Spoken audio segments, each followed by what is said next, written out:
Good evening and welcome to Garblag Games. I'm Aaron. I'm going to be your narrator tonight as we continue the Marvel Multiverse role-playing game, Cataclysm of Kang. Our heroes from Operation Pendragon are now rank 6. And those of you who are watching may astutely go, well, wait a second. Last episode, they were only rank 4. And that is correct. We are skipping over chapter 6, The World of Trouble in the Cataclysm of Kang, mainly because based on how we built the narrative and some of our heroes' powers and what they can do, and the fact that they're actually originally from Earth 56438, a lot of the story elements of that chapter didn't really make sense. And we had built our story in a slightly different way. And I think that's, as narrators or game masters, you should feel comfortable taking the story in the direction that you and your players evolve it. So we will be moving into the Galaxy of Hurt with our rank 6 characters from Operation Pendragon. So as we open the issue, we have a splash page on the front page. And you see from that last moment where Operation Pendragon has freed America Chavez and Forge from the controls of the Supremacy. Forge uses his incredible mutant technocratic skills to immediately reprogram the Trask Sentinel program to go after the Supremacy and Hydra. And he also frees all of the heroes that are being held in internment camps throughout the world. So Operation Pendragon, working with America Chavez and Magic and other resistance leaders, actually form the heroes into a revolutionary army. And we go into Civil War, Earth 56438. See Maxi Series issues 1-12 for details. For 5 years, the members of Operation Pendragon and the Resistance fight against Hydra and the Supremacy, slowly, inch by inch, gaining ground, freeing countries, freeing people, until at the end of 5 hard years of struggle, the Earth is free of Hydra's influence.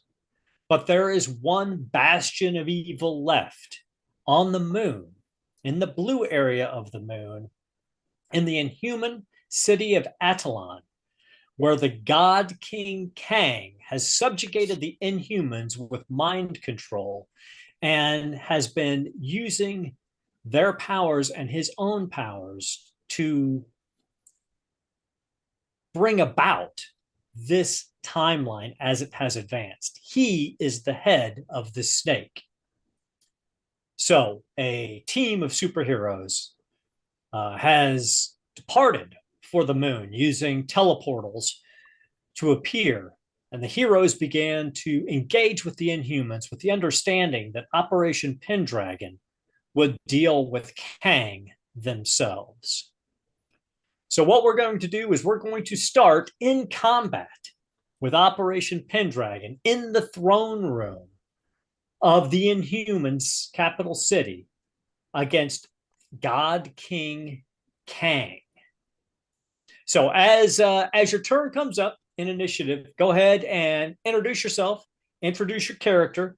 If you want to tell us a little bit about the differences between your character at rank 4 from 5 years ago to this hardened war veteran at rank 6, feel free to give us a little visibility into the changes, and then you will take your turn, and then we will continue to move through the roster.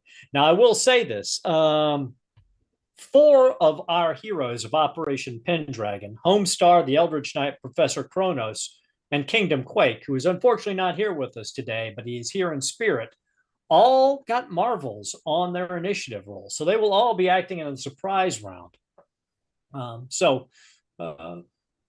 We'll just see how long the God King of Kang can stand up to the combined forces of Pendragon. So without further ado, Dan, why don't you tell us about Professor Kronos?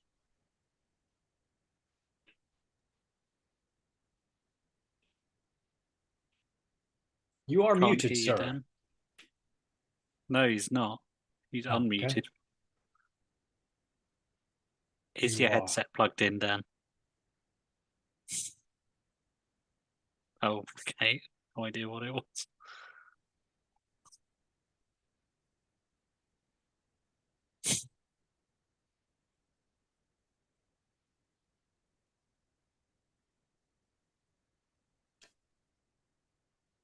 All right. We're going to let Dan figure out what's going on with his audio. Um, and we will skip down to the Eldridge Knight.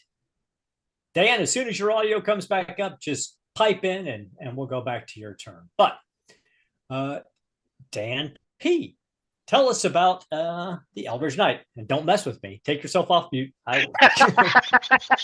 Sorry, I couldn't help myself. We might be on different continents, but I will reach through this computer. Good evening, all. I'm Dan, and I'm playing the Eldritch Knight.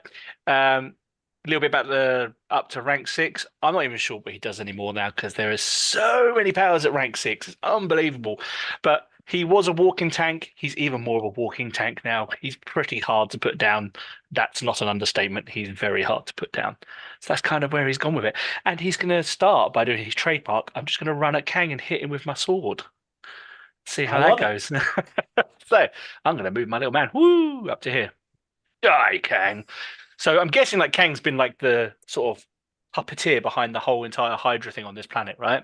Correct. Yeah. So what you guys have determined over the last 5 years is that this Kang variant from your Earth has been working in the background, possibly for centuries, knowing that a great threat from the Devourer was coming, and he has been trying to build a sanctuary, an Earth that he could control and garner enough power to stop the Devourer. And you were obviously the fly in the ointment. Yay, I like being a fly in the ointment. So I'm gonna do what I'm gonna use a power, one of my many powers. Is it Focus Fury is my one? Yes, I'm gonna use Focus Fury, which is 5 or more focus. For each 2 points of focus I spend, I do an extra point of damage, and I'm also going to spend another 5 to do an automatic marvel as well. So extra damage and an automatic marvel on my strike. Nice. Let's see if we hit him. I have 2 edges these days. So let's see if we can edge any of these. Well, that's still a 3. Still a 3. Apparently I'm rolling a lot of 3s, but I've got essentially a 21 to hit on against his melee defense. So it comes in the blade Excalibur, who the blade that you now wield, Excalibur, having Test. inherited. You're good, Dan. We're good. We heard you, Having Dan. having inherited the blade from the Black Knight when he fell, the Eldritch Knight swings and it comes in, and you can see a look of shock on the God King's face from the speed of the blow. But then you hit an energy shield surrounding him. And although the blow destroys the field, it seems to cause no damage to him. Well, that is unfortunate for him because then I'm going to immediately spend another 5 focus to do exploit because I had a marvel on my hit. I can immediately attack against his resilience defense this time, and it ignores any damage reduction as well. So let's see. Let's do some edges. I'm going to edge that forward, never know. So there we are. There we go. So I 22 to hit him against his resilience defense. That is a hit. That will be 54 damage that ignores any health damage reduction. So the blade comes in, Excalibur comes in, and you pierce right through his left shoulder, and you just blood and electronics burst out, and you hear a sizzling sound, and you hear a gasp of pain escape from his mouth, and a look of true fear on his face. Up until this point, he felt that he was probably unstoppable until he met Excalibur. And I hate to say it, but Excalibur charges up because I get an extra action with Excalibur, and I'm going to try and hit him again, just normally this time. And I get to do an edge there, and an edge there. This is against his melee defense. Okay, yeah, that's a hit. Any damage reduction? He does have damage reduction of 3. So that would be 6 times 6 is 36 plus 9 is 45 damage. Okay. And again, the blade cuts through and deep into his body, and I mean, he is literally bleeding profusely now. You assume it's only his great willpower and his desire to live that is actually keeping him alive after the incredible blows from the Eldritch Knight and Excalibur. We are still in the surprise round. We're going to go back to Professor Kronos now. Dan, tell us about Professor Kronos and what would you like to do as you see the Eldritch Knight just jump into battle and swing Excalibur with deadly effect. Okay. The flow of time has not been well. Time doesn't really affect Professor Kronos as much as with other people. Perhaps there's bigger dark bags under his eyes and a lot more stubble on his face after 5 years, but in and around him is much the same. I am going to try a couple of things, if I may. Is it possible to blink behind him? Yes, there's room behind his throne. And then do a timeout tag on him. Okay, so you'll have to grab him to do that, but you absolutely can. Okay.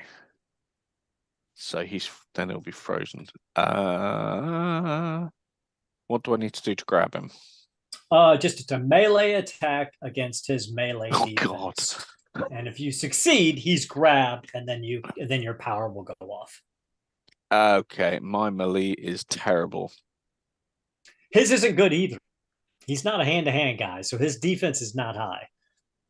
Remember, you can spend a karma to give yourself an edge. I will spend a karma to give myself an edge. And you all remember you're rank 6 now, so you all have 6 karma. And this is likely the finale, so no reason to hold back. I will edge my 3. Okay. Did that work? I'd have edged the 1. Well, I'm looking at the wrong person, that's why. Edge. There we go. 14. 14 against his melee defense is enough. Oh, his right. Melee okay. defense is 12. Wow. Really surprised that worked. He's not a hand-to-hand guy. So what's it look like when you grab him and freeze him in time? Now, you know that he is also a master of time. So you don't think this is going to last very long. But you have effectively stopped him for at least the first round. Okay. Is that beyond the surprise round we're already in? Yes, beyond the actual first round. He is out of the first round. So we'll get our surprise round and then a whole other round of him doing nothing. Yes. So literally, Professor Kronos blinks, reappears behind him, simply lays his hand upon his shoulder, and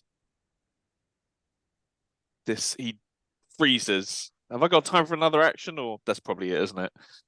That was your move action and your standard action. So if you've got a reaction, you could still use, unless you have. Do you have 2 standard actions? No, I don't think so. You didn't lightning attack or lightning. Okay. So you've got your reaction available should you need it in this round, but I'm beginning to think that's not going to be necessary. Homestar. You also have the opportunity to act in the surprise round. So, Stu, tell us about Homestar and what he looks like at rank 6. And remind everybody who Homestar is. Homestar joined the party late, but he is the son of Lodestar and Thunderer, who is an elemental spirit. And he has he's combined his 2 parentages, parents, powers, and has basically become an astrokinetic.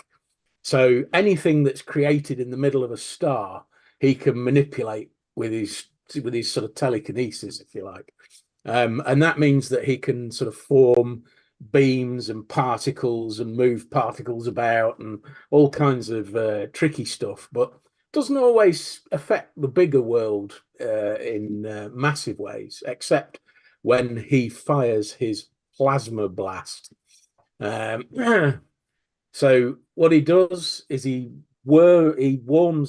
basically takes the air and the particles between his hands, and you can see that particle beams shoot out of his eyes, and it starts to create this whirling ball of plasma in his hands, and then he just throws it, basically throwing it directly at Kang.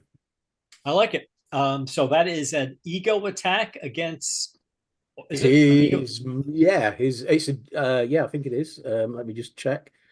It is basically elemental burst. So I think it's a ranged attack. So it is a agility against his agility, I guess. All right. So I shall make my attack, and I'm going to put an extra 10 points of focus into it as well. Okay. So it's going to cost me 15 focus in total. And what did I get? So 18 against. Oh, I've got an edge. I get an edge on it. Yes, I do. So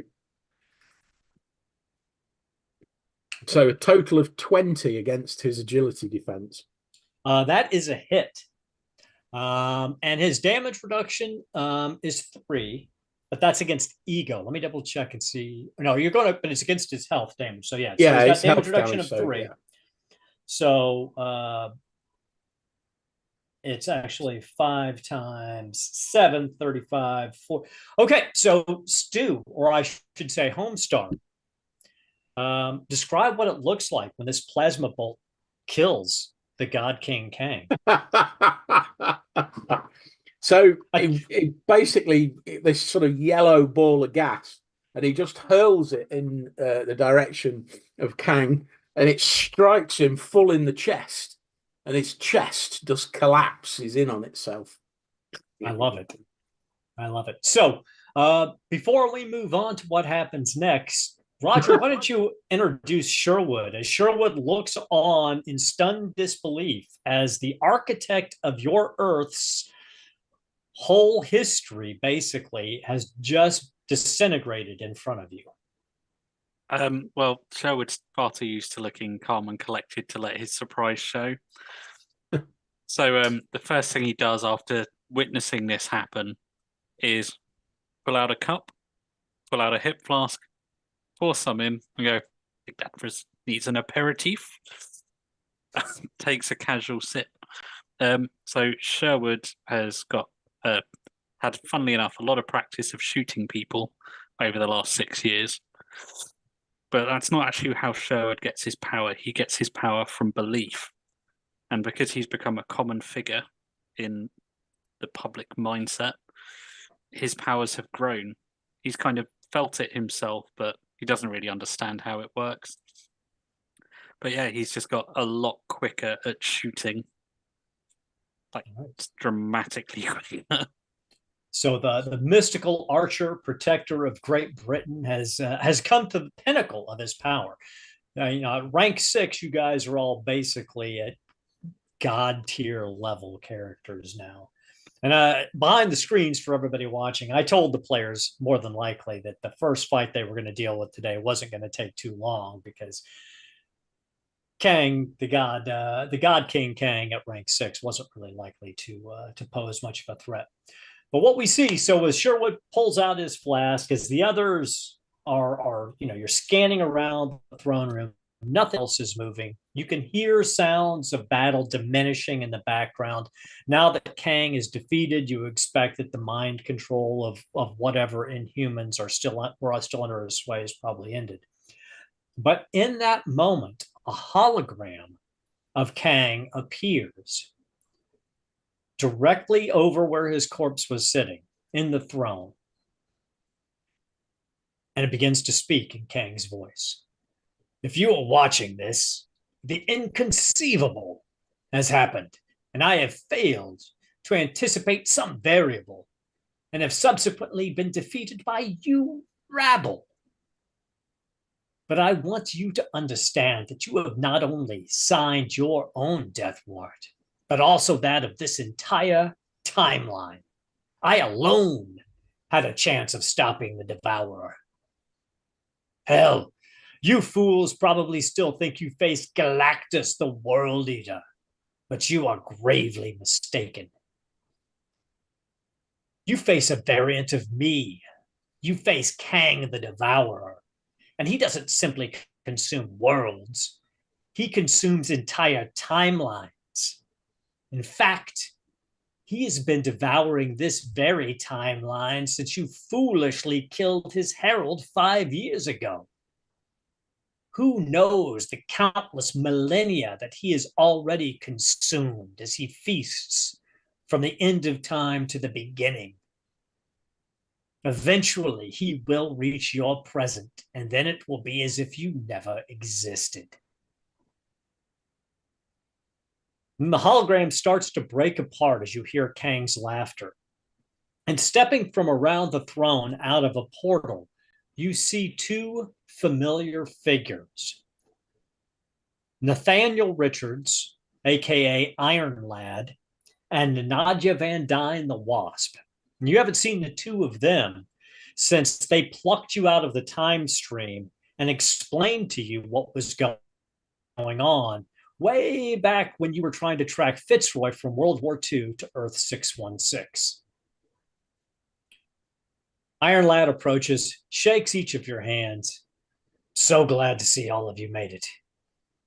Sorry that Lodestar isn't with us, but we always knew that you would be here, Homestar. Howdy. Sadly, that hologram was not wrong. Kang the Devourer is here in this timeline, and he has already destroyed much of the future. The Wasp and I have been scouring the multiverse, as we told you, looking for a way to stop him. And as far as we've been able to deduce, this is the only timeline where there is a chance. That's why we plucked you from the past and sent you to another universe. Each step you have taken has moved us closer to the chance of stopping Kang. But you cannot do it alone. In every variation, Kang the Devourer defeats you, except for one. And in that one, Kang is defeated by the wielder of All Black, the Necro Sword, while fighting at the side of Pendragon. Kang himself has inadvertently made this outcome possible. You see, when he comes to a new timeline, he starts by plucking out the truly dangerous opponents that he perceives when they're at their weakest.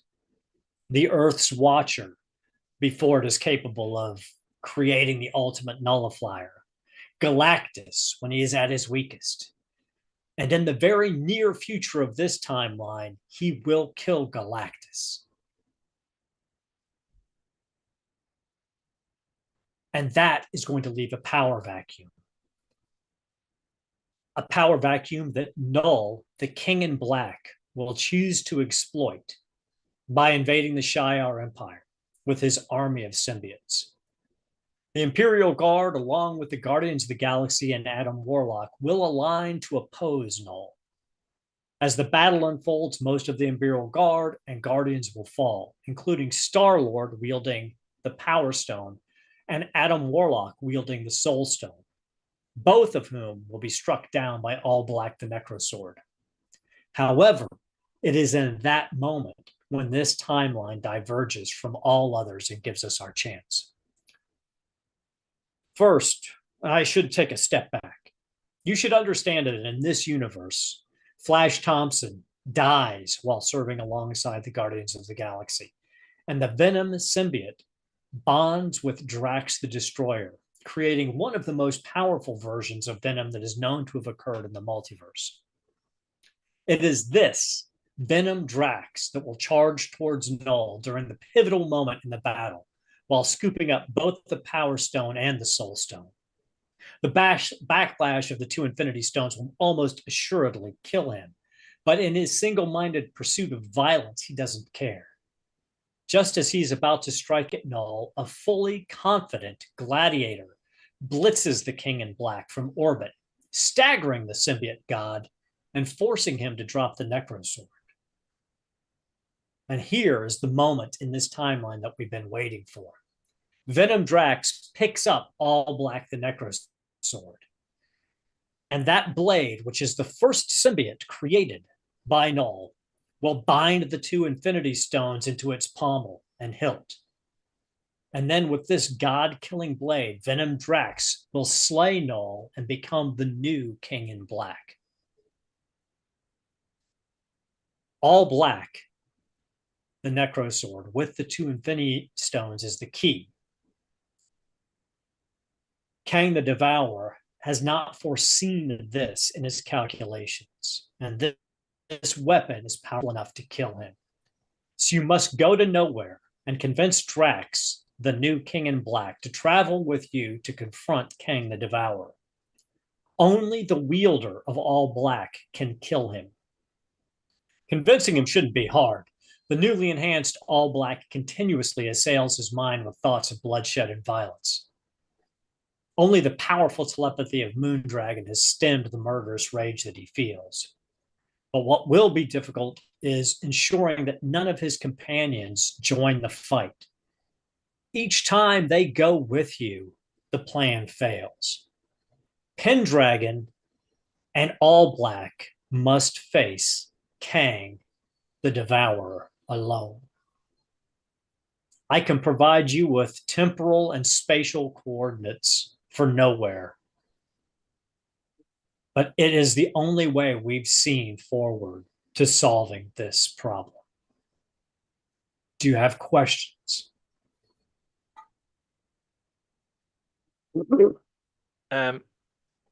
So many questions. Indeed. But you lost me in the first 5 minutes. I have no idea what you just said, so I'll say, yes, let's go. Get some guy with a big black sword to hit the other guy. Got it. Kronos probably can deal with the details. Essentially, yes. Venom or Venom Drax wielding the All Black, the Necrosword, must go with you to confront. Do we have any idea who that is? You would know who Venom is, because you would know that the Venom is one of the symbiotes of the race of symbiotes that were created by Null, the King in Black, who was the symbiote god, basically, and was created by the Celestials to basically balance things out. But he kind of has lost it, and just basically was turned into a galaxy conquering force of evil, one of the most powerful beings ever to exist in the universe. That's who Null was. Now, with the sword, the Necrosword is the first symbiote Null ever created, but it typically finds itself in the form of a sword. With this blade, particularly now that two of the Infinity Stones have bound to it, it is capable of killing Kang the Devourer. All right. Sounds simple enough. Yeah. Yeah, wherever they are, let's get them. Come on, guys. Do you know anything that could be useful to us in convincing Drax's compatriots to not go with him? This is something that you have to. This is something you'll have to figure out when you're there. If we provide any more interference, things always go awry. It's your gut instincts as Operation Pendragon at each step of the evolution of this plan that's made the difference. So we leave it in your hand and your hands alone, because that is the only way we can succeed. So basically what you're saying is that the cosmic matrix of reality can't handle our bullshittery. Is that basically it? It's an interesting way of putting it, but yes, you are, as I said when we first met 5 years ago, you are unique in the multiverse in the fact that you have no variance. So Kang the Devourer has never faced a version of you before. He has no idea what's coming because he does not believe that something could ever surprise him. He's already devoured so many timelines that he thinks he knows what will always happen. But you're unique. And it's that uniqueness that will give us a chance here. How was the Null King in Black or whatever defeated? Venom, once he took up the blade and the infinity stones that bound to it, he cut off Null's head with his own necro sword. Right. The necro sword now is capable of defeating any being within the universe. Does Drax need to be the wielder of the sword? We can't. He does not need to be the wielder of the sword. But the sword is the only weapon that can kill Kang the Devourer. We can't say any more on this, but Aaron, I'm gonna reach out across the cosmos, and I'm gonna read all of the quantum particles and get myself thoroughly entangled. Okay. And see if I can't reach out to nowhere and find out where Drax. Well, it's not Drax in this time right now, is it? It's Drax in the future. Is that my understanding? It will be in the future. In the future. So yeah, it's in the future and at another location. But he has the temporal and spatial coordinates to get you where you need to go. Now you could reach out at this point using cosmic awareness to find Drax or find Venom. They're not conjoined at this point yet. Right, get you. Okay. Righto. Well, I tell you what I will do then, and maybe I'll do a bit of scouting of nowhere and just find, because I have no idea what nowhere is or even who they are, possibly. So go ahead and look like you're you search for nowhere. Well, as the power starts to kick in, basically people can feel sort of, that sort of when your hair sticks up on the back of your neck because all the sort of air around you has become charged. It's kind of like that. Basically, the air around him becomes charged and everyone feels almost like there's static all around him. Nice. So focuses. And you find, your cosmic awareness expands from you, and you're able to locate nowhere. It's on the edge of the galaxy. It is, or was, the skull of a celestial who died, and it had been a mining colony where they were mining cerebral fluid and brain tissue from this celestial for their own purposes. But in most recent years, it has become the base of the Guardians of the Galaxy. Right. Okay. And as you're looking around, you see aliens from all different species. You see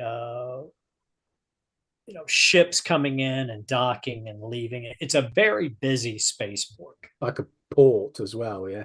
Yeah. The celestial skull is like the size of a moon. So it's large. Wow, guys, you'll never get this. It's like a huge head, and everyone's living inside it.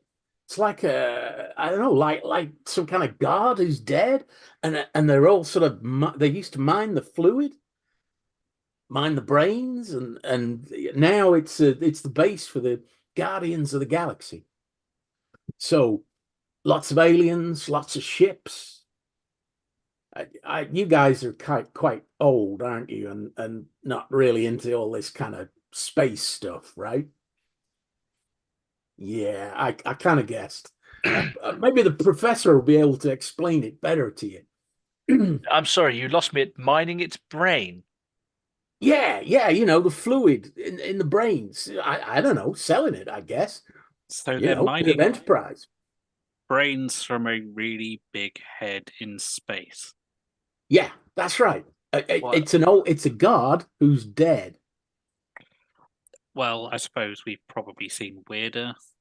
No, I'm just Maybe going to not go with it. weirder, but pretty No. weird. Yeah. No, I'm going to go out on a limb here, Sherwood, and say that is quite possibly the weirdest thing I've ever heard of. And we have dealt with some pretty weird stuff.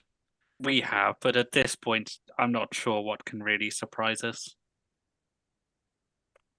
A brain being mined, a ginormous head being mined. That surprised me. I That was was about not to what say I was the night expecting. is young. Yeah, but it's Right, great. give it a I can minute. find it now. I know where it is. Well, we were given coordinates, so we'd be able to find it anyway. But I like your Yeah. enthusiasm. But Homestar. I approve of the forward scouting. Those coordinates, can you read them for us, Mr. Robin of Sherwood? Maybe, space coordinates. It's Well, they're not like written- they're going around the written down. world. Oh, I trust that kind of thing to Kronos. He knows Yeah, that kind of stuff. Exactly. Yeah. Yeah. Come on, yeah. Prof. You're the man. Off. So with that, Kindly I- refrain from calling me prof. Iron Lad and the sorry. Wasp, they fade out now. They're like, this is all the amount of time we can keep ourselves here without being noticed. So good luck. The Chops away. multiverse quite literally is relying on your success, because if you fail here, if Kang the Devourer succeeds, in time he will consume the entire multiverse. This is the only chance. Hey, good luck. We'll be fine. We've got a Knight of the Round Table. We've got Robin Hood, and we've got Doctor Who. No, sorry, Professor Kronos. What's a Doctor Who? Iron Lad just shakes his head. And An disappears. infringement of my IP. So you find yourselves alone in the throne room. You've got the temporal and spatial coordinates for where you need to go in nowhere. If you choose to follow that path, you could do anything you want. Right. Well, I mean, that was a lot of pressure on us, boys. I think. Is it Save- worth having a quick chat with Drax before he obtains the sword? Well, no, because we can't, because that might change. you're- I'm taking a lesson from Kronos here. That might change everything. If we go, by the way, you're going to get a big black sword, all your friends are going to die, but you've got to come with us in the future. I think that might change the future. That's a jolly good point. Okay, well, See, Kronos, I am listening to you. Makes a change. It's only taken me several hundred years. I suppose there's no harm in jumping straight to where we need to go. I believe Homestar's got a map for us in his head. I would say no time like the Yeah. present, but I'm sure that probably doesn't apply with Kronos around. We probably should just inform Command here that we're about to vanish, just in case they wonder what happened to us. And I'll find probably a nearby communication device. And You see magic appears. Ilyana Rasputin appears out of her own portal. She's like, looks like you didn't need my help in here after all. I should have known Operation Pendragon would have this wrapped up before I could get here. The Inhumans have been freed. Black Bolt is king again. Their minds are their own. So the last bastion of Hydra has been defeated, and our Earth is finally free. but not safe, I'm afraid to say. Oh no? What do you know that I do not? Apparently, this guy here, and points to the body of Kang, was only a little version of him, and there's a bigger version of him eating our entire timeline, or so we've been told. Damn. Let me rally the troops. We can find ourselves at the end of the timeline and attack him there. Oh, we've already been given a mission, so we're going to have to shoot off. Apparently, if anybody comes with us, it absolutely messes up the timeline. So just prepare yourself and prepare future generations for a fight at some point, maybe? I don't know. What are you talking about? I don't know. Kronos, hit it. Get us out of here. Right, chucks away, chaps. Hey, chaps, trucks away.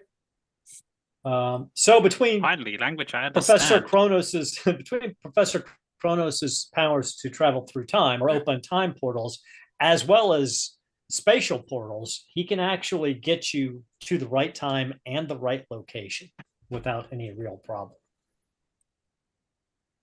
Just a matter of spending a little focus.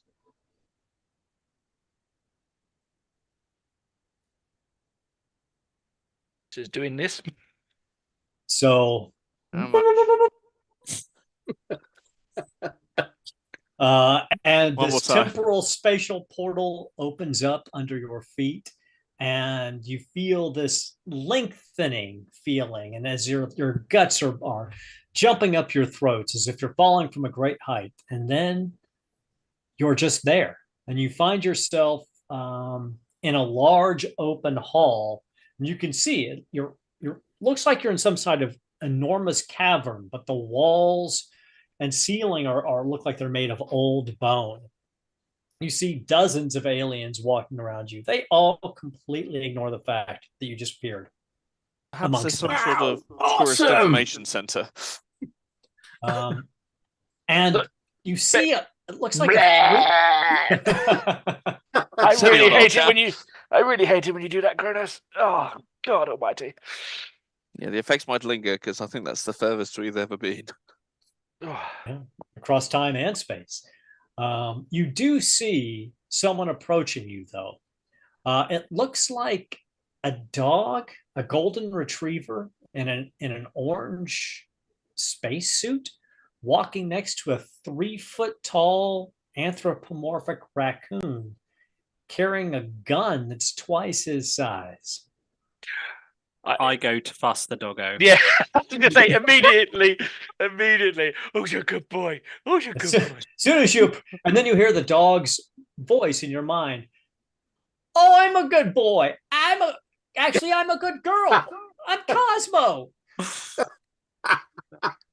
Okay, I retract My my word. former statement. This brain mining operation is not the weirdest thing we're going to see today. I don't care. I want one. Who's a good girl? Then the raccoon kind of pokes you in the chest, Lance. He's like, right, listen, we don't really care if people just show up. That's fine. But, when 5 people of your kind of power show up, well, it makes some people nervous. So you mind telling me what your business is here on Nowhere or with the Guardians of the Galaxy? Because I'd hate to have to shoot one of you. Shoot one of us. Oh, you funny little raccoon man. The name's Rocket, not Raccoon Man. I'm not a raccoon. You are a raccoon. You're clearly a raccoon. Have you ever been to Earth, sir? I am not listening to another one of you crazy Terrans compare me to some animal. A trash panda. Let me handle this. Listen. Lance. He's clearly a Very raccoon. Look, valuable. I Look, have something. Take us to your leader. Yeah, That normally works. yeah. Like, Ah, okay, sure. Come on, Is your leader called Drax, by the way? Just making sure we're getting taken to the right person. Drax. God, no. Drax is crazy and dangerous. But That's the he's one here. we need. Take us to that man then instead. Are We'd you like to have a sure? bit of a chat I with mean, him. ever since he got that sword, and the Venom symbiote, he's a little aggro. But if you want to go talk to him, that's okay by me. That would be smashing. Yes. Who And- is your leader? Gamora. Gamora Oh. leads the Guardians of the Galaxy now. Okay. Who are the Guardians of the Galaxy? Who's Gamora? Listen, you backwater Terrans, you don't need to worry about any of that. We do No, our we don't. thing If out you- here. You do your thing down Hey. on your dirt ball. If you could just be a lovely chap and direct us to, or take us to Drax, that would be just wonderful. I Come say, on. guys, why don't you go and talk to Drax, and I'll go and talk to Gamora. But we don't need Gamora. We only need Drax. So we have to keep her off your back while you go and sort Drax out. By the sounds of it, these lot will be happy to be rid of him. Okay. Rocket says to Cosmo, "Go tell Gamora that we got visitors and they're talking to Drax." And the There you dog go. trots off. There you go. She'll join us shortly, I assume. Lead the And- way, Mr. Raccoon. Rocket goes, not a raccoon. Just call me Rocket, for God's sake. Rocket. Okay, then, Mr. Rocket, lead on. That's better. And he takes you down an alley, and you guys curve around a little bit. You come to what looks like a fairly small, ramshackle shed that's been put together of like cast off metal and wood. I mean, it's like probably 25 feet by 25 feet, but as he opens the door, and it's basically, it looks like it was just an old piece of door, barely held on, and walks in, and sitting on this throne of garbage, for want of a better word, you see this hulking figure. It's got to be at least 10 feet tall, all in black, with sort of a white stylized symbol on his chest that could be mistaken for a spider. And his mouth breaks open wide, and you see this long tongue flop out, and these giant teeth. And then the left side of the blackness recedes, and you see a green-skinned man, bald, underneath it. What is it that you want of Drax? Is Rocket still in the room? Oh yeah, he's lounging against the wall. He's like, Drax, I keep telling you, you got to get yourself a better place, Drax. This is garbage for the King in Black. I mean, good Lord, you should have a palace. We were wondering if we could perhaps have a word in private, Mr. Drax. Anything you say to me, you could say in front of Rocket, but you can give me an ego check if you would like to convince him to talk private. I have an edge on this because I have presence. Okay. Your target number is 16. Okay, let's hope this goes okay. Yeah.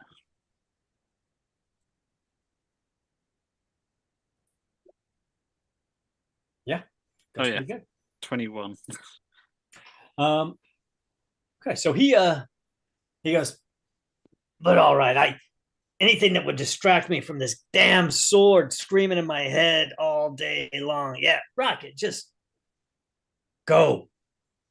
I'll talk to him. It's not like any of them could hurt me anyway. Rocket goes, all right, whatever you want. And he saunters out. And you see the black continues to recede, almost like an thick, oily gel down his head and around his neck. And now you see fully the face of Drax the Destroyer. What is it that I can do for you, Terrans? And whatever you are. He points to Homestar. Obviously, he's figured out that you've got some alien heritage. I basically lay out the situation and explain that he is the only one that can kill Kang, and he has to do it alone. Well, not with any of the Guardians. He has to do it just with us. And you're saying that that Kang from another universe has grown so powerful that he's eating timelines now, and only I can kill him with all black. Yes, and, that's and your correct. help. But only with Pac-Man us. And no. If any of the other Guardians, I believe Guardians of the Galaxy, I think someone said they were called. Any of them join you, we will fail and they will die. Well, that sounds kind of suspicious to me. If somebody would like to make a logic check, difficulty 16, to convince him of this. Okay. Kronos is our time man. He'll explain to you why this is necessary. Here we go. Oh yeah. So what is it that I'll try you and dumb say it to down. him? Well, I'll try to explain in as simple terms as I can. That basically, we need him to save the universe, and make him feel very, very important, and kind of say, he is the focus. It is his destiny. All the usual dribble to try and get him on board. I like it. So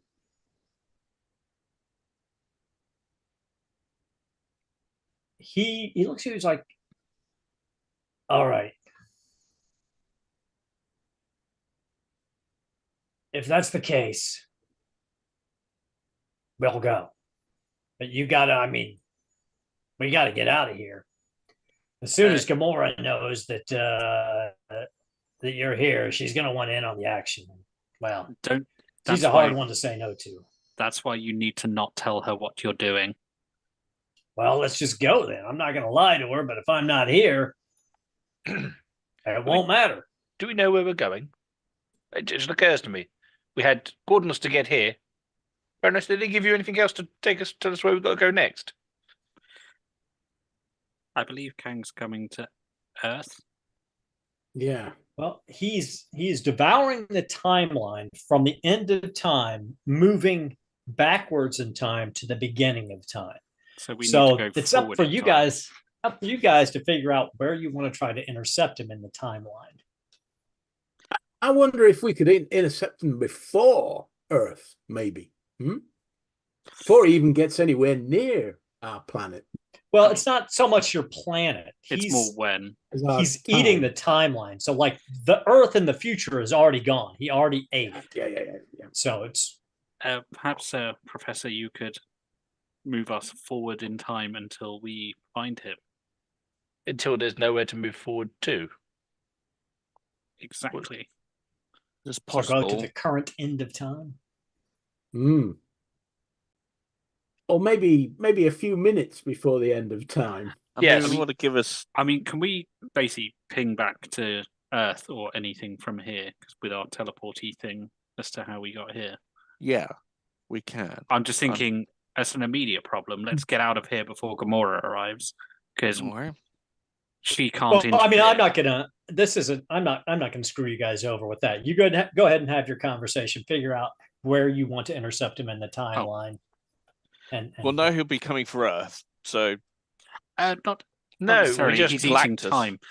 Is there perhaps he doesn't know we exist? Is there perhaps an empty planet that we can breathe on where we could fight him without risking civilian casualties? Well, you would anticipate that you will actually have to encounter him on his time ship. Like his time ship kind of exists outside of time, but is hovering at all periods in time. So he's outside of time, devouring the timeline from the future back towards the past. So we need a ship. No, you could get to his no, we could time teleport ship. to it. His time ship is outside of time. Oh, I see. So anybody who can move through time can get. I read this book once that had a restaurant at the end of time. Oh, Jesus. Maybe that's where he is. Perhaps we should Yes, just but move forward in time until we meet just the end through of time time and not at through his space. time ship. Right. Well, That's easily enough. And we could sense it closer to the event horizon of that particular focus point. Yeah, let's do it. Whatever you said then, Professor, I'll go with it. Because we need to save as much time as we can. There's no time for time. Makes sense. Right. Okay. Jolly I mean, good. Let's snap to it.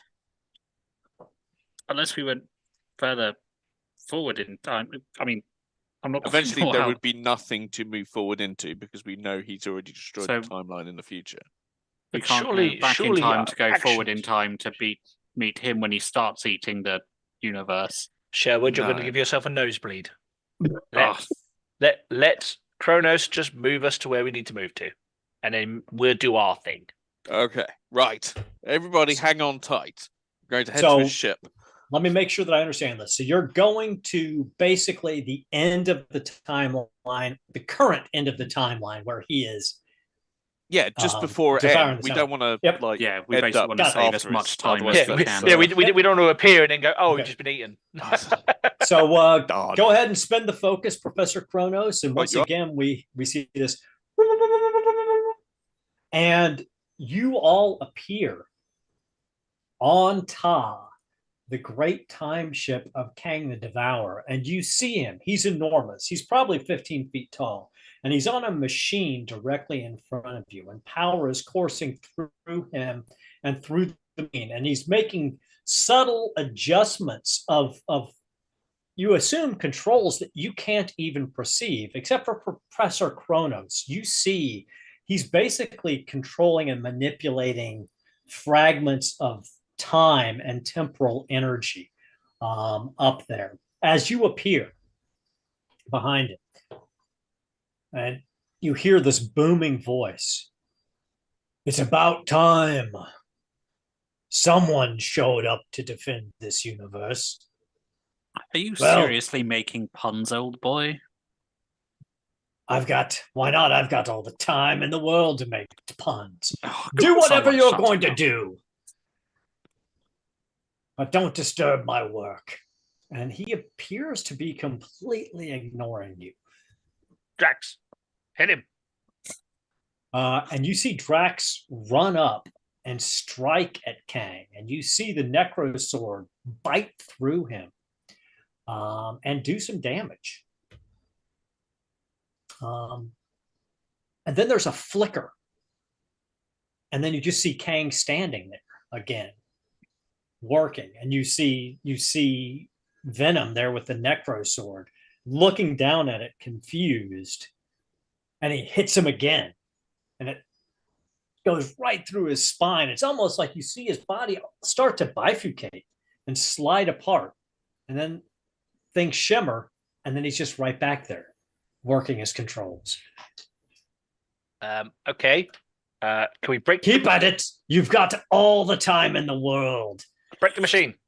I'm going to charge at the machine and hit the machine as hard. He's holding onto some handles and stuff, right? And there's like machinery. Yeah. He's got machinery all around him. Hang on, before you charge it, shall I hit it with something nasty and then you charge it? Oh, if that's a thing you can do, oh boy, I suggest you do it. I shrug and start shooting the machine. Yeah, we're not in initiative at the moment. We're just sort of in loose action, so anybody can go at any point. So, he basically doesn't seem that bothered by us. I mean, is there anything else in the room? No, there's several. I mean, there's large, completely foreign machines around you. There's a lot of energy arcing around. I mean, along the electromagnetic spectrum, as well as along the temporal spectrum, you see a lot of energy. But I mean, and this ship is on a massive scale. I mean, this throne room is like the size of 4 football fields, and you figure that this is just a size of a planet.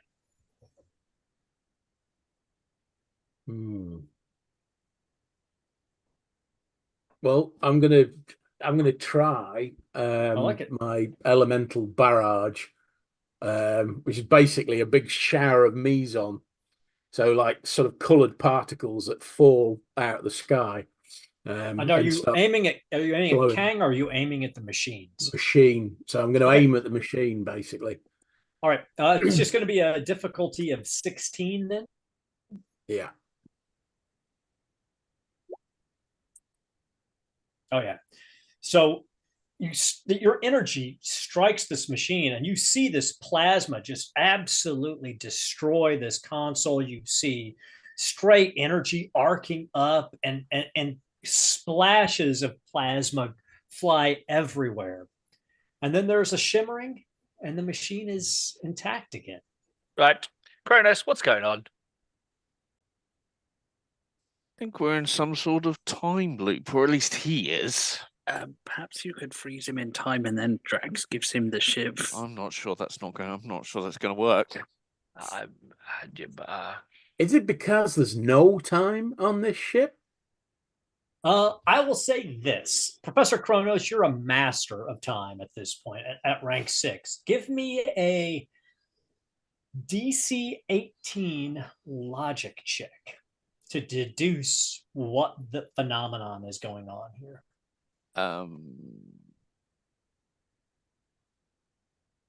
And you can have an edge. Well, you don't need an edge. You don't need an edge. Never mind. You get to 28 on the roll. So with a marble. So in the last few seconds, you've seen what's going on, not only seen it with your eyes, but you've been able to analyze it with this temporal sense you have. And you understand now that Kang the Devourer and his ship can't be destroyed because every time you kill him, the ship is already moving backwards in time. So the immediate second before his death restarts everything. So in fact, the only place that he could be killed is that moment in time where there is not a moment directly before it. In other words, at the very birth of this timeline, in the first second that this timeline came into being, is the only place that he can be killed, because he's got no time left to go at that point. So we have to go to the beginning of time. Yes, we have to literally go to the birth of the universe. But then, have we not failed our mission at that point? I mean, we saved the rest of the multiverse, but this universe is royally screwed. No, Yes. because you would Professor Kronos would recognize that if you allow him to eat this entire timeline back to the very moment it was created, that the timeline will cease to exist, and it will be very difficult to affect that, to make a change to that. But you would be saving the rest of the multiverse. we have to sacrifice one reality to save the rest.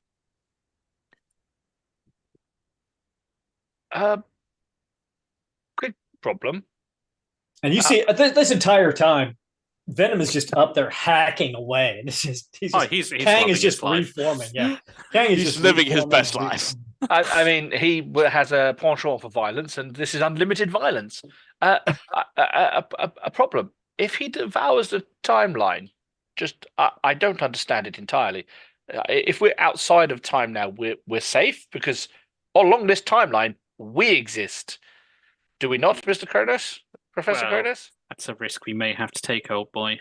Yes, Well, I'm afraid so.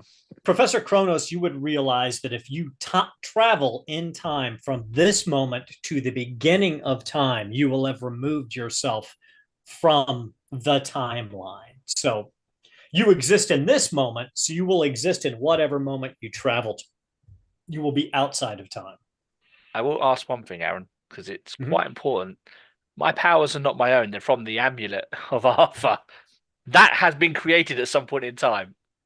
By us being taken out of time, is the amulet protected? Or am I going to appear with no powers? No, yeah, the amulet will continue to exist because you exist outside of time. Okay. That's why I was just asking for my own personal. I'm sure Kronos will explain that to me. So, let's do it then, guys. You seem very nonchalant about allowing an entire timeline of people to be exterminated. No, but I trust what Professor Kronos is saying. I'm guessing there's no other way.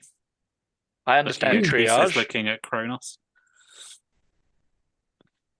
Well, in which case, pull out my flask, pour some cups, hand everyone a cup of tea. Cheers. Right. It's been a pleasure, chaps. Yes, indeed. Here's to all the people that we knew, and now we'll no longer know. Oh, I feel bad for Magic. I said we were going to save this timeline. What? What's this? It's Tio, boy. Your mother never get. Oh, don't get me started. Right. It's Drax. Go. Drax, come back here, mate. We need to go. Well, we actually just not talk about our plan in front of him. Let's go. Come here. We've got a. And you should see Drax is just hacking away. He's ignoring you completely. Drax, we can get you a better fight if you come with us. Give me a ego check, difficulty 20. Jesus, He is berserk. He's in the zone. You do have an edge, though, don't you? Yeah, 21. All right. I do have an edge because I'm persuading him. He looks back and he's like, all right. And he comes charging back. the Necrosword, you can hear screaming in rage that it hasn't been able to kill its opponent. All right. Back to the birth of the timeline then. Oh boy. So Professor Kronos spins his focus. I will spend focus. And you guys find yourselves back in the exact same spot you were at, on the exact same ship. You see Kang the Devourer standing exactly where he was, doing what he was doing, except for now some of the machines are powered down. It looks like he might actually be working at taking the ship's energy down to maybe prepare to transport to a new timeline, to a new multiverse, or to a new universe. And he does notice you again. He's like, it's about time you showed up. After you disappeared, I just assumed you were running. Yeah. Boring conversation anyway. Drax, get him. Okay. As your arrow fires off at him, he just looks at it, and it basically falls apart as if it has been aged by zillions of years. And he goes, hold one, and everything slows. And it's like you're fighting through molasses. And Professor Kronos, you know that he's controlling time at a level that you as a time god basically can barely understand. And you see in front of you 4 beings appear.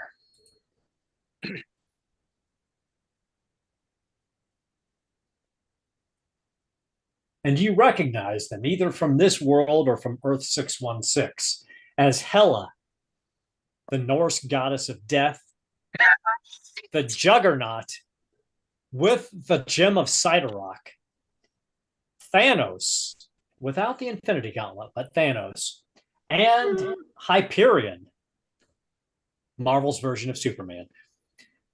And you just hear Kang say, my last act was going to be to choose a new herald. I was going to have the 4 of you fight to the death, and the last one standing would be my herald. But instead, kill the interlopers, and anyone who survives, I will take out of this universe, and you can serve me.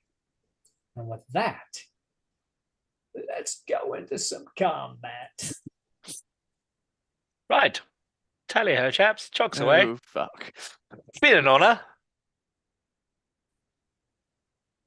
Oh, God, I rolled terribly.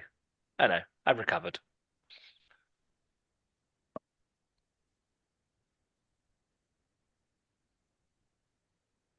Just take a second while I set this up, because it's not going to be an easy.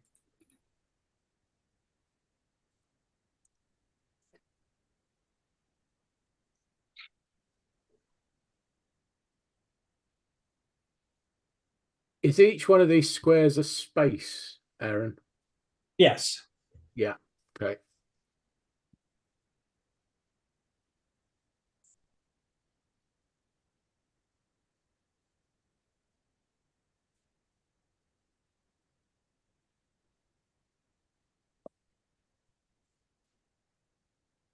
Now, I'm not going to roll for Kingdom Quake because he's just going to do what I'm going to have him do outside of everybody's order. Okay. All right. It's all right. I'm sure Drax has got this one. Okay. So at the top of the round, first you see Kingdom Quake charge over and engage immediately with the Juggernaut. And these 2 Titans are just exchanging blows. But Homestar, you're up. Okay. You see Kang the Devourer at the top. You see Venom Drax is running at Kang. Okay, so I'm going to get in before anybody else does, and I'm going to fly. You see my boots basically glow as I fly into the center of them all. Woo-hoo! And then I'm going to release my supernova Talk to us about Supernova. So this is, I create a massive cosmic storm, basically taking all of the charged particles out of the atmosphere and whirling them around at stupidly high speeds, hitting everybody in a 10 space area around me, I believe. So it's a huge blast of energy, full of sort of greens and blues and reds as it expands out. The colours of the Aurora Borealis. All right. So that's an ego check against the resilience defense of, we'll say, everybody around you, except for your friends. Kingdom Quake's probably in the blast, but he'll probably be okay. He possibly is, yeah. And I'm also going, how many extra points of focus can I put in? 12.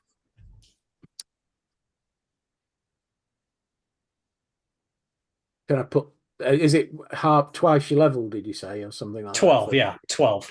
12. Okay, so I'm going to spend 27 focus. That puts me on 97, I think. Yeah. And I'm going to create a huge blast around me. All right.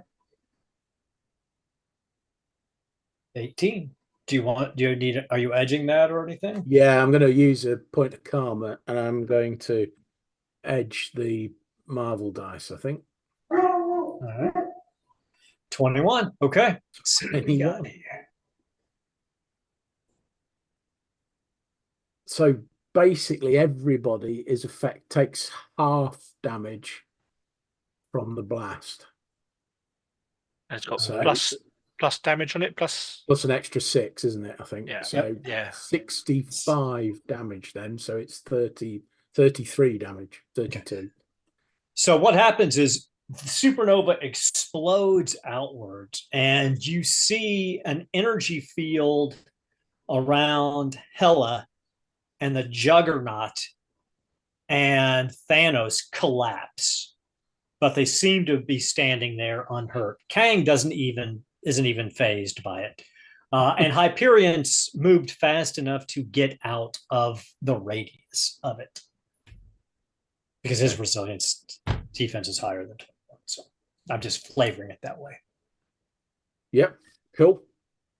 That takes us to the Eldritch Knight. The Eldritch Unless you Knight. have a reaction you want to use. Who, me? Yeah. Yeah. Yes. No, I'm going to save my reaction because I've got. I have a feeling I might need it. Yes, I understand that. So Drax is running towards. Yep. Yep.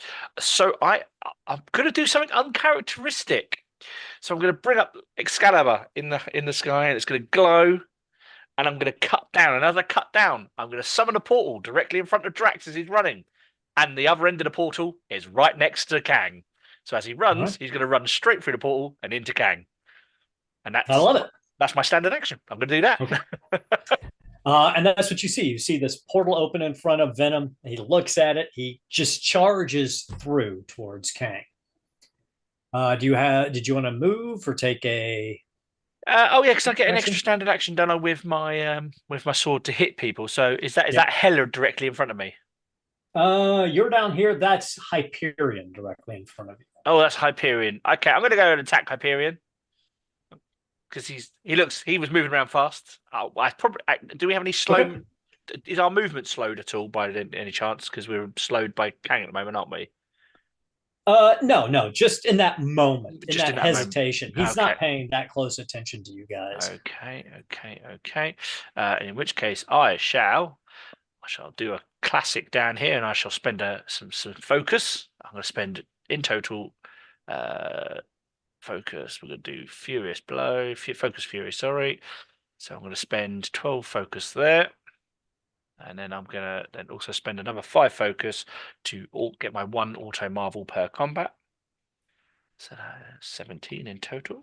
So down to 3. Okay, let's try and hit him. So that is instantly a marvel in the middle there, and I've got 2 edges. Almost. So that would be times. That'd be 6 times 9 in the middle there. All right, so you see Excalibur come down and strike Hyperion, and it reverberates, and you see the massive energy wave from Excalibur strike him, and his body just absorbs it. That's good. Well, I'm going to follow that with exploit for another 10 focus. Because I love that this is a good power, and this is one of the times I can definitely use it, because you can only use it on a Marvel success. And then I will attack against his melee, his resilience defense, to which he cannot reduce. I get 2 edges now. I don't know why I'm edging that one. I should be edging my middle one. Never mind. So he will take 36 damage if it hits him on a 20. It does hit him. Yeah, so he takes 36 damage, which he cannot reduce in any way. It's 26 health damage, which he cannot reduce. Got it. So Excalibur then slices through, and you see a cut form across his chest, and he looks down, and he looks irritated. I'm sure I'm about to find out how irritated he is. Bring us to Sherwood. Right. How fast can we move? It depends on your movement speed. If you go up on your character sheet, if you go over to speed and size, it'll give you your run speed, climb speed, flight speed, etc. Oh, yeah. Oh, and that's the number of squares you can move. Yeah, mine will show 0. Oh, really? 0. Run, climb, jump, swim, they're all 0. It should be 6. You can move 6 spaces. Okay. Righty-ho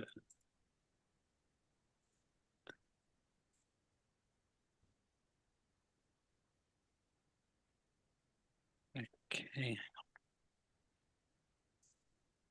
Right, I am now going to use a power that I've not used before. It's a new one called Orchestra of Overkill, which means I do an attack against everyone within every enemy within 10 squares of me.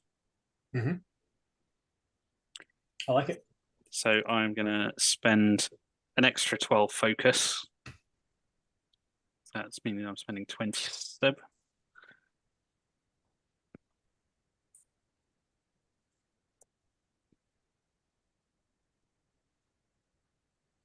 And then let's attack some fools. Ooh, and I've got 2 edges on this. Oh, not quite. 26, and that's against every enemy within 10 squares of me, agility defense. And that is going to hit every one of them. And they take, because it's a Marvel, they take full damage, which is 69 plus 12 from my bow. So 81? Yep, they all take 81 damage. So you see the blow strike Hela, and you see similar to what the Eldritch Knight saw when he fought Hyperion. It just strikes her and glows for a second as she seems to absorb the kinetic energy from it. The Juggernaut gets hit hard. He's got damage reduction, but he took quite a bit of damage from that. And the same thing that happened with Hela happened with Thanos. So he just sort of absorbed with his reaction. And Hyperion uses his second reaction to do the same. Is that the absorption thingy? Energy absorption, yeah. Cool. Right, so I'm going to do a second attack with my bow. Mm-hmm. And I'm going to do the exact same thing again. Mm-hmm.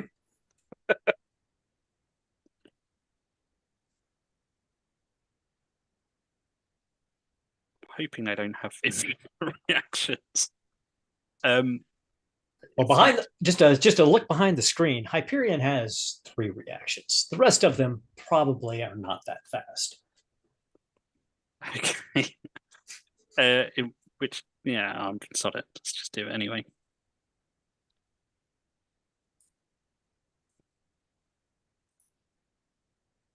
Nice.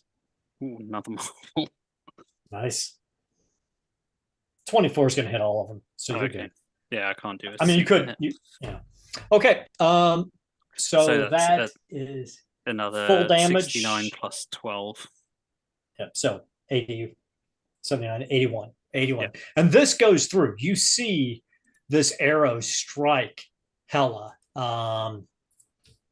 and sink into her. Doesn't look like it's inconvenienced her too much, but it definitely did some damage. And the same with Thanos.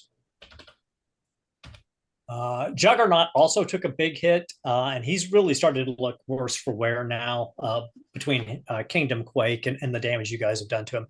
Hyperion, again, just tanks it. He just ripples and absorbs the kinetic energy. But that brings us to Professor Kronos.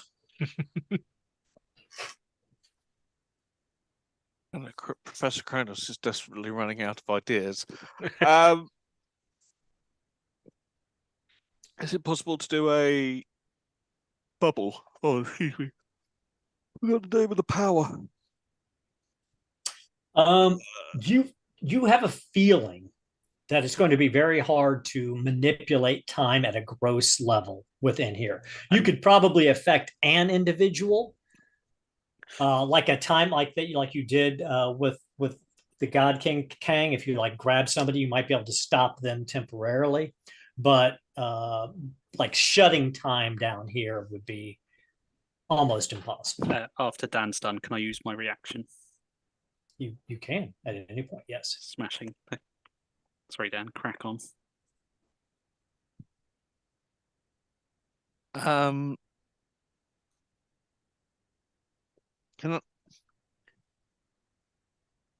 When it comes to teleport other, can I do it against their will?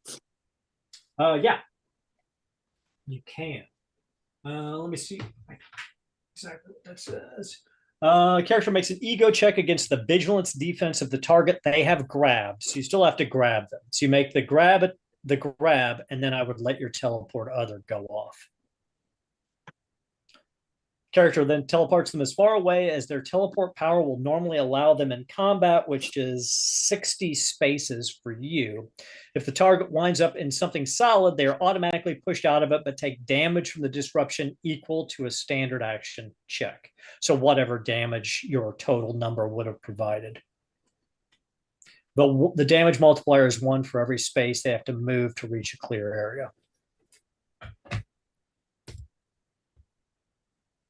Okay. Teleport them into space. I was thinking about we're at the birth of the universe, so there might be some explosions going on outside.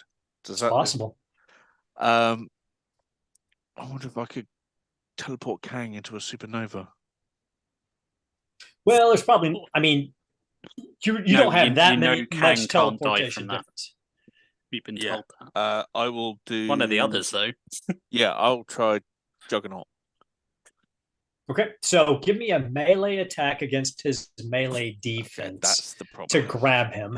Yeah, perhaps Juggernaut wasn't the best choice. Well, they're all pretty chunky fighters, to be honest with you. I don't. Yeah. You know, aim high. I like it. I love your balls. Sorry. No, that's a non-combat roll. I was exactly the same. And then I'm going to spend a point of karma because 14 is definitely not going to do it. That is true. Yeah, they do an edge. So you go to grab him, and he just slipped. He and the Kingdom Quake are in such close proximity, and they're moving so fast, you just can't really close in on him. So you're kind of hovering around him at the moment. Do you have a reaction you want to use? Put you over here. No. Okay. That brings us to Hyperion. Come back to that plan. It's a good plan. It's a good plan. So Hyperion is going to strike out at the Eldritch Knight. My reaction. Oh yeah, sorry. Go ahead. So my reaction is covering fire. So when an ally begins its turn, which is Dan's, I can spend 10 focus and make an attack. Okay. And blah, blah, blah. Against the target's vigilance defense, if the attack is a success, apply health damage reduction normally, and the target takes any damage to their focus. If it's a fantastic attack, fantastic success, the damage is doubled. It takes damage to the focus. And that's the point. Anyone that took damage from my orchestra of overkill attacks is bleeding because they were both marvels. Okay. And yeah, so this will do Got it. focus damage if I hit. And who are you attacking? Just because he's the only one that hasn't been hurt yet, I'm going to shoot Hyperion. I like it.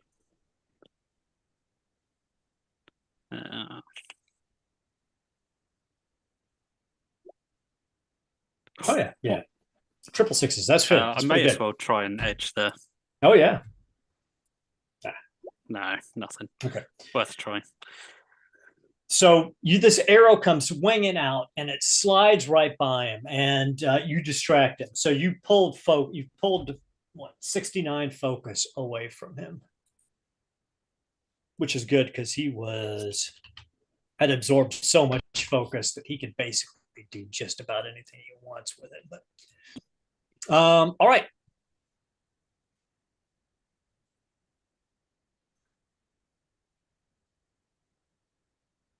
I'm about to get So covered. Hyperion then brings his fists up to smash down on the Eldritch Knight.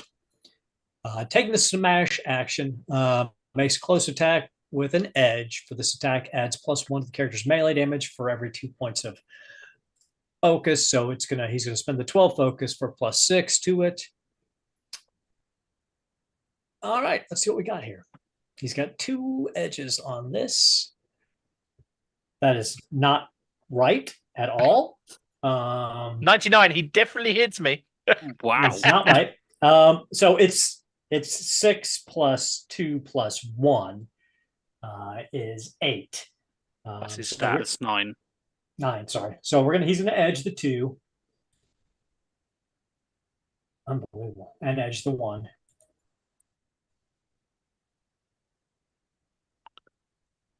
Okay. So I'm assuming that's a miss. 8 plus what's 6. What's his stat? It'll be 10 plus now. 9. It's a total of 17 against your melee defense. Of 19, so it is a miss. I thought it would be. Okay, so he swings and misses, but he is so fast that he swings back around with his fists and is going to try it again. And he's going to spend 12 focus again on it. Why did that roll like that? That's crazy. Again. Have you got it in the stats as 90 rather than? No. It's pre-populated stats, so no, it's just as 9. But we can figure it out. He's going to edge. And he's going to edge. So it's 10, 13 plus 9, 22. That'll be a hit. Okay. So that's 63 plus Reaction time. I like it. 10. I'm going to spend 10 focus because it's health damage, correct? It is health damage, yeah. I'm doing energy absorption. Nice. That's exactly what he did to you. Yeah. So, I take no damage and I get that damage in focus, don't focus. Yep. 69 points of focus back to you. It's a great power. There we go. And that's it. So he's going to say he's spent his reactions. He's not moving. Brings us to the Juggernaut. The Juggernaut is in close combat with Kingdom Quake, and we're just going to bypass that at the moment. Bring us to Hela. And she's been hurt, but you do see her wounds start to close up a bit. So obviously she's got some fast healing going on. And she is going to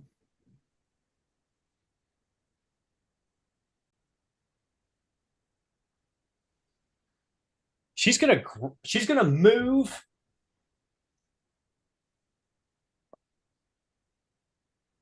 She's gonna fly next to Sherwood and grab him.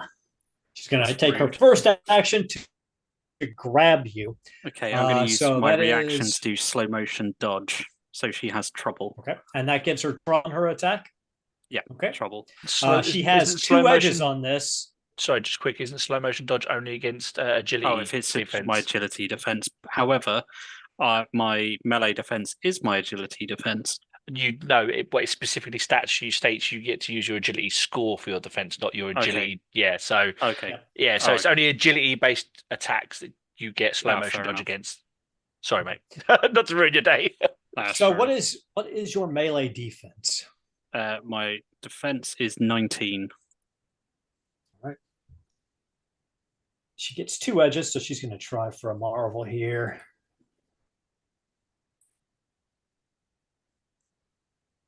And does not get it. So she grabs you, and then you see her eyes start to glow, and you see little skulls form in her eyes. As she bleeds away for some focus, and you feel the power of the goddess of death enter your body.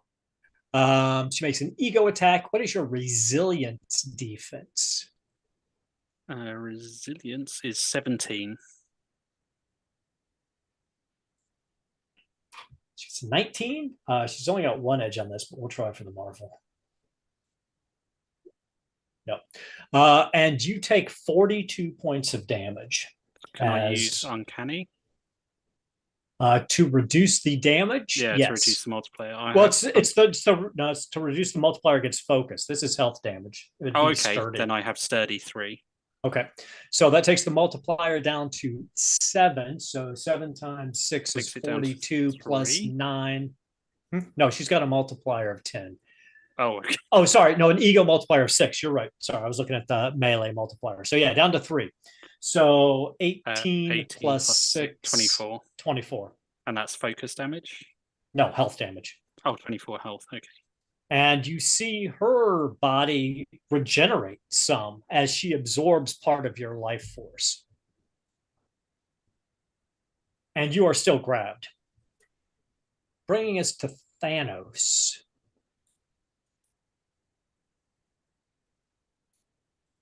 There we go. And he is going to blast out at Homestar.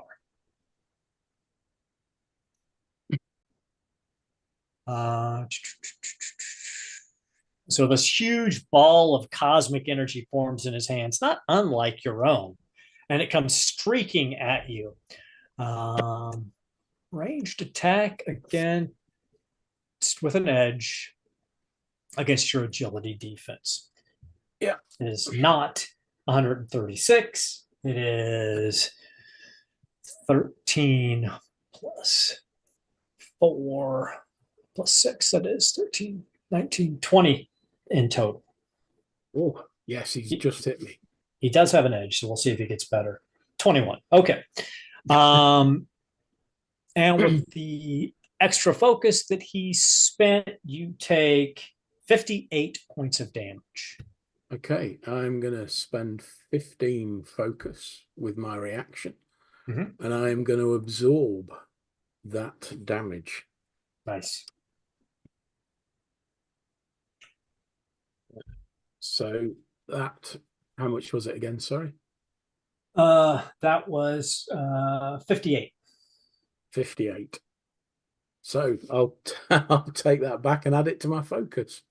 Excellent. So you absorb the energy blast, and in that moment, you guys see Venom swinging the Necro Sword as he pops out of the portal at Kang, the Devourer, and you just see Kang hold his hand up, and Venom freezes and then disintegrates. And the all black necrosword clangs on the ground at Kang's feet. He looks down at it. He's like, pathetic attempt, as if this is the first time someone's tried to kill me with a necrosword. Hurry up and finish them off. But it's the beginning of round 2, and we're back to Homestar. Well, given that he is fearless, I'm guessing he is going to dive for that sword. I can fly, so I will swoop down, pick the sword up. All right, give me a difficulty 22 ego check. Right.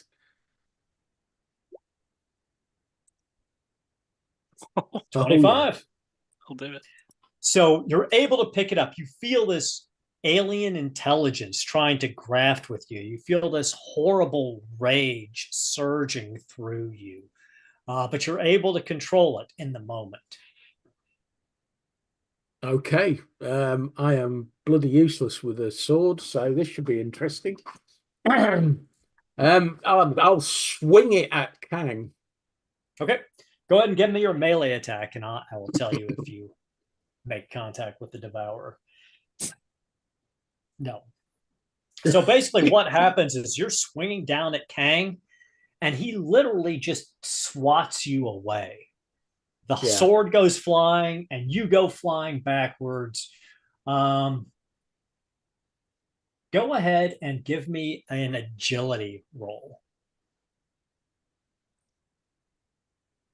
to see how well you roll with this. It wasn't even like he was trying to put force in it. It's like he was shooing away a kid. Sorry. Oh, it's 27. So first one, 20. Okay. You're able still. You go flying, but with between your ability to fly and your own agility, you're able to right yourself and land on your feet. Bringing us to the Eldritch Knight.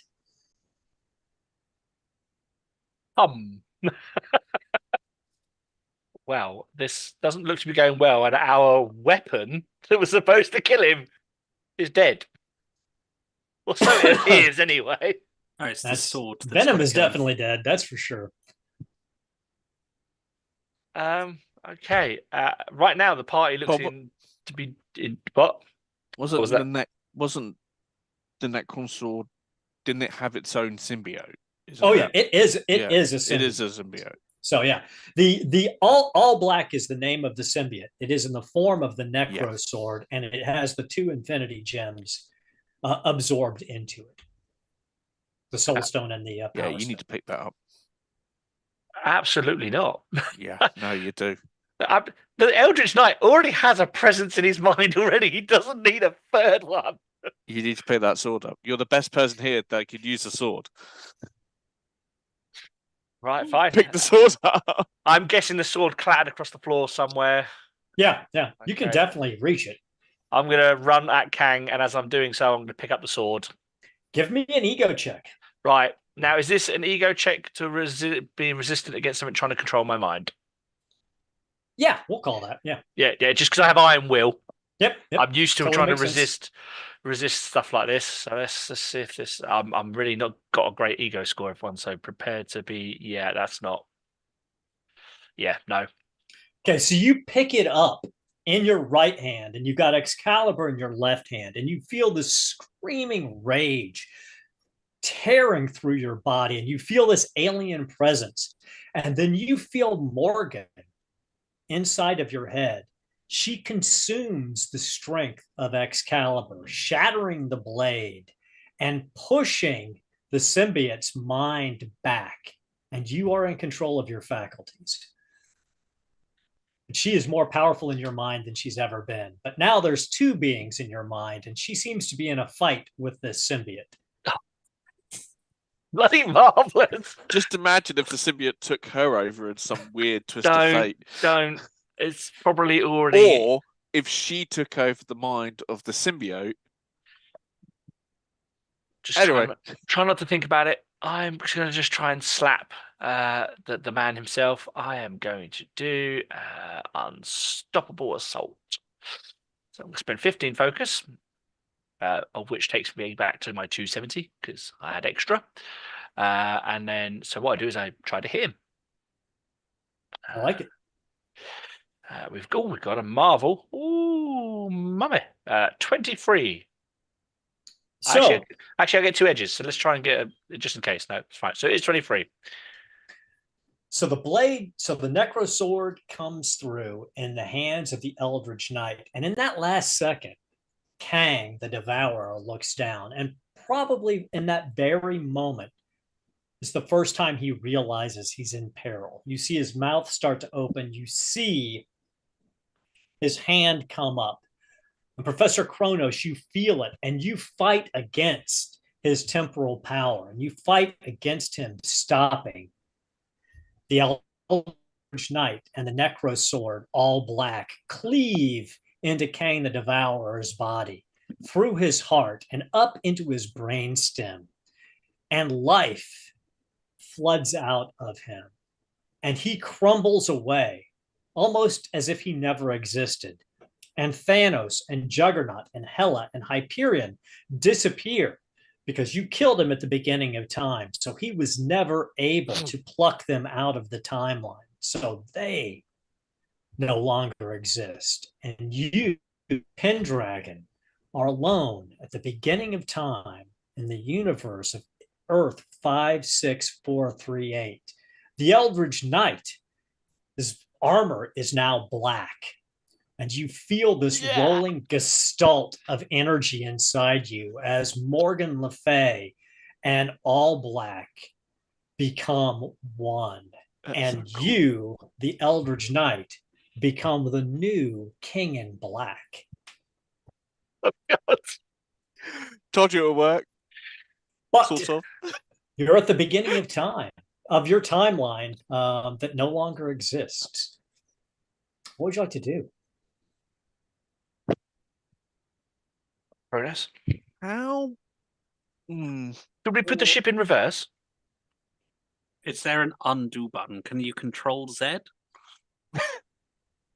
Professor Kronos, give me another bill. We can certainly slip into a different universe. That's not a problem. Why not? But if we can make an effort to save this one, let's try. Give me a logic check, Professor Kronos. A logic check.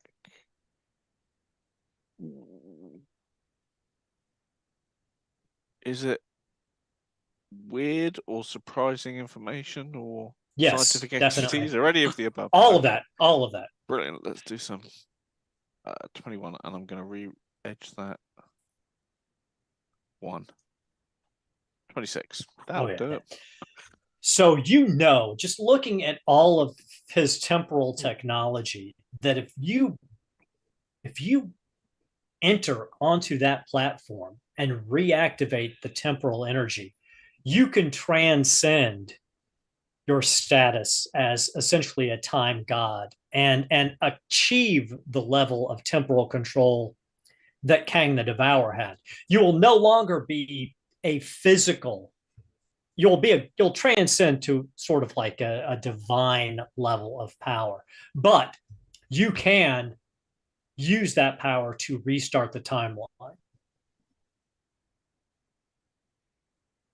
I mean, I'm not saying you can't. You can still you would still be able to interact with people, but your presence would be greater than that. You could focus yourself down into a physical form, but your actual form would be on a universal scale. You would essentially become time for this universe. Sherwood.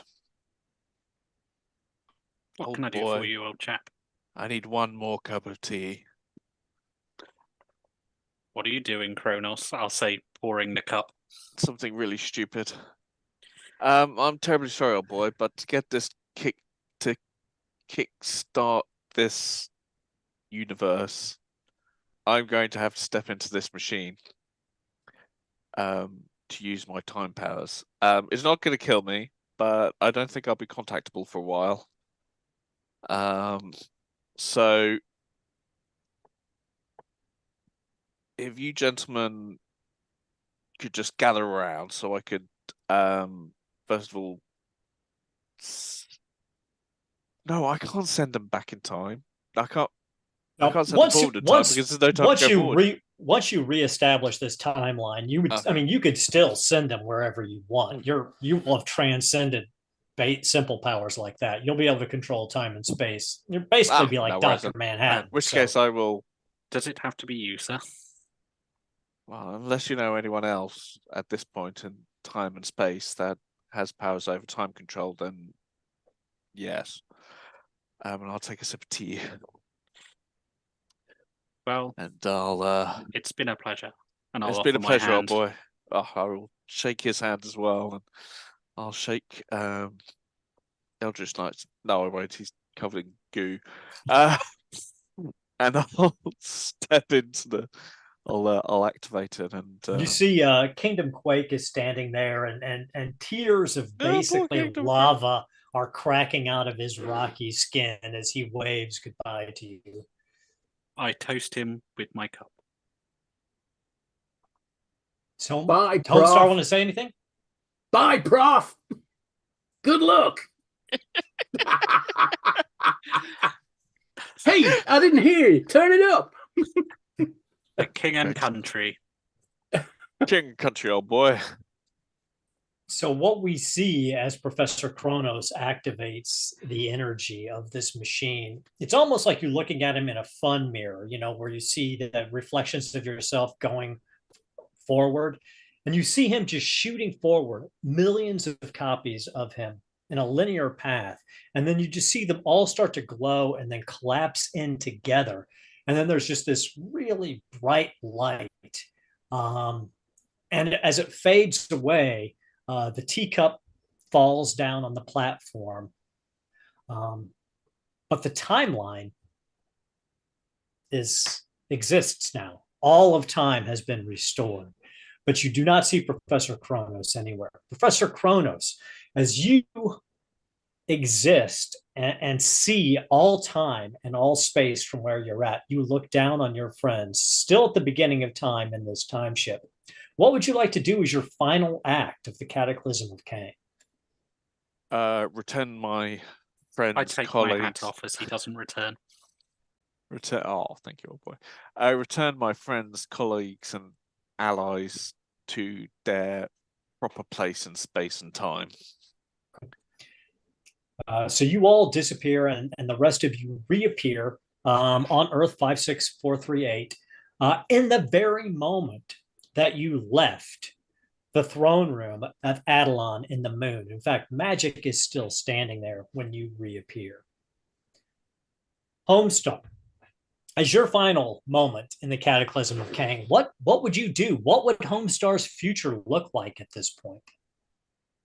Well, I think he's probably, now that, you know, he's had this cosmic awareness, hasn't he? But he's never really done anything about it or done anything with it. So he's probably feels maybe released to go into the universe, possibly start at nowhere, maybe even join the Guardians if they'll have him.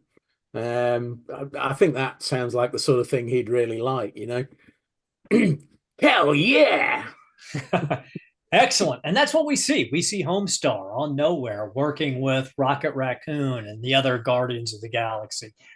So perhaps delivering news that Drax fell, but was success, or in a roundabout way, successful in his mission. Yeah. So Sherwood, after Homestar leaves to continue his adventure in outer space, where do we see Sherwood? What does his future look like? So with the world saved for now, Sherwood kind of feels himself fading back out of time. Looks up at the sky. I'll see you soon, Kronos.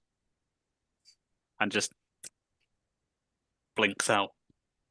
And so the spirit protector of Great Britain fades away until he is needed again, leaving us with the Eldritch Knight, Lance, The King in Black. Unfortunately, Dan is not here to narrate his last moment. He had a baby emergency, so I'm going to narrate it for him. As the King in Black with the Necro Sword and 2 Infinity Stones embedded within it, the Eldritch Knight feels a pull to leave Earth, knowing that the power that he wields is too great to be contained in a singular planet, and goes forth to find his friend Kronos, to find a way to bring him physically back into the world so that they continue their adventures. So we see Lance, the King in Black, flying off into space under the power of this great symbiote and the magical powers of Morgan Le Fay at his core. And with that, we bring the Cataclysm of Kang to a close. And we're going to bid a fond farewell to Operation Pendragon. I really appreciate all you guys playing with me through this campaign. I know I changed a whole bunch of it. If you're watching at home, a whole bunch of the things I changed, but I made it the story I wanted to tell. Please like it, comment on it, tell me all the screwy things that I did. I love to hear that. Come and join us in the Garblag Discord in Gartopia. We're always there. We're talking about games and movies and books, and you'll always find interesting people to converse with. And if you liked this, you can join us next week for a special Halloween special of Marvel Multiverse RPG, where some known heroes may be coming across a sort of horrific event they have to deal with. A couple of people already have selected their people, so I know that Roger's going to be Wolverine. I know that Stu is going to be Iron Fist. I know that Dan is going to be Gambit. That's Dan P. And Dan, our other Dan, will tell me soon who he is going to play. But join us next week for that special Halloween event. Who's that? Nightcrawler, I think he said. Nightcrawler. Awesome. Perfect. But make sure to join us tomorrow at this same time while we could do episode 2 of Imperium Maledictum, season 2, episode 2 of Imperium Maledictum, where a bunch of us are deep in the battles traveling on, trying to ferret out a group of cultists and mutants. So that should be fun. That's all I've got for tonight. So once again, thank you all for playing. Thanks everybody else for watching, and I will bid you a good night. Toodaloo.